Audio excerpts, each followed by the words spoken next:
Tell us about the mindset going into the weekend where you're not really sure what you'll be playing for on Sunday, but obviously you hope it'll be a playoff spot. Yeah, absolutely. I think for us, this is a must-win game. I think it's very clear that's our reality. That's our scenario. Obviously, there's two matches that occur before ours, that will give us more clarity. But I think right now, our number one focus is to prepare that we're going to be in a scenario that's a must-win situation. So I think for us, it's getting ourselves into that mindset. It's having a very clear game plan going into this. And I think we've had a good week of training so far, and we're very excited for another opportunity to showcase that we believe we can be in playoffs. It's not just a must-win game. It potentially is a must-win by X amount game. Yes. If that's the scenario, Yes. does that get communicated to everyone so everyone's on the same page? Yeah, so I think for us as a staff, we've been very, very proactive in what the scenarios could present so that we're prepared to adjust whether on the fly, in match. You just have to be prepared for all types of scenarios and all types of plans. Now, with that being said, it has to be digestible. It can't be anything crazy, but it's got to be very clear for the players that we are prepared, and we will do everything in our power to continue to be prepared for whatever the scenario is. And that's the reality. Lauren said if the other two teams win, you still have a point to prove. Mhm. Is that true? Yeah, absolutely. Absolutely. We still have a point to prove. No matter our scenario, we want to prove that we're a team and we know what we are capable of. We know what we would like to do. We know what the game plan itself we're going to continue with either way. So I think for us, it's just, yeah, we still have a point to prove. We still have a lot to get done. So yes. What challenges does San Diego pose to you guys? Yeah, I think obviously they pose some different pieces in their game. Very aggressive with obviously their goalkeeper coming out, playing out high. In their lowest build to probably in and about their medium build, looking to throw numbers as high as possible forward.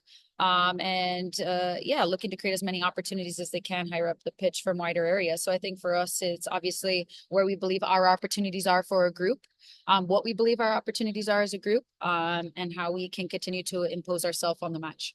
Will you or the players be watching these next two games, these other two games? Yeah, I think for us, it's, for me personally, I will not be watching the games.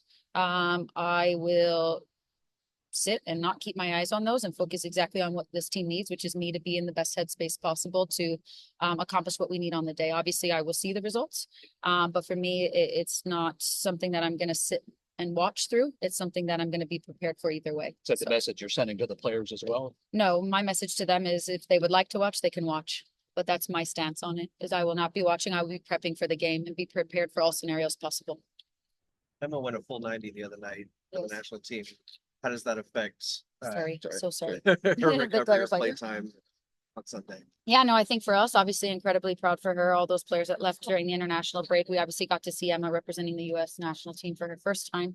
Obviously an opportunity to be here at home was incredible. I know a lot of players went to support, a lot of staff went to support to see her. So we're just incredibly proud of her. Obviously, we now step into what the management looks like into the next match. And we just prepare ourselves for that. But yeah, very happy for her, very excited for her. You didn't have to travel far to get home. Yes, no, I told her that first thing this morning. Welcome back. How was your travels? But yes, obviously very excited to have everyone back. Well, I saw you at the game.